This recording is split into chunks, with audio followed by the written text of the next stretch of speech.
বিধায়ক জুন মালিয়ার সামনে বিক্ষোভ। মেদিনীপুরের ঘটনা, বিমলা মাতা মন্দিরের ঘাট দখল করার অভিযোগ। বিক্ষোভ করেন মন্দিরের ভক্তরা। বিধায়ক জুন মালিয়ার সামনে বিক্ষোভ। আমাদের সঙ্গে ফোনে রয়েছে আমাদের প্রতিনিধি সঞ্জীব দাস। সঞ্জীব, ঠিক কি ঘটেছিল? জুন মালিয়ার সামনেই বিক্ষোভ। অনন্যা, যেটা দেখা যাচ্ছে যে আজকে সকাল থেকেই জুন মালিয়ার বেশ কয়েকটা প্রোগ্রাম ছিল এখানে মেদিনীপুর শহরের মধ্যে।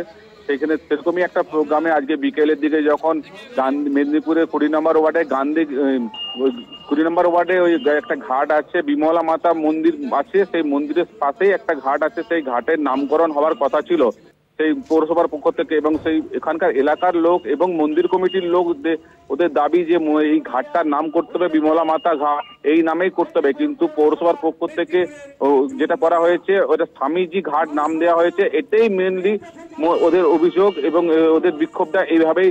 ওরা প্লাকার্ড হাতে নিয়ে যখন জুন মালিয়া উদ্বোধন করতে আসতেন ওই ঘাট, তখনই ওই এলাকার লোক এবং ওই মন্দির কমিটির লোকেরা প্লাকার্ড হাতে বিক্ষোভ দেখায় জুন মালিয়ার সামনেই।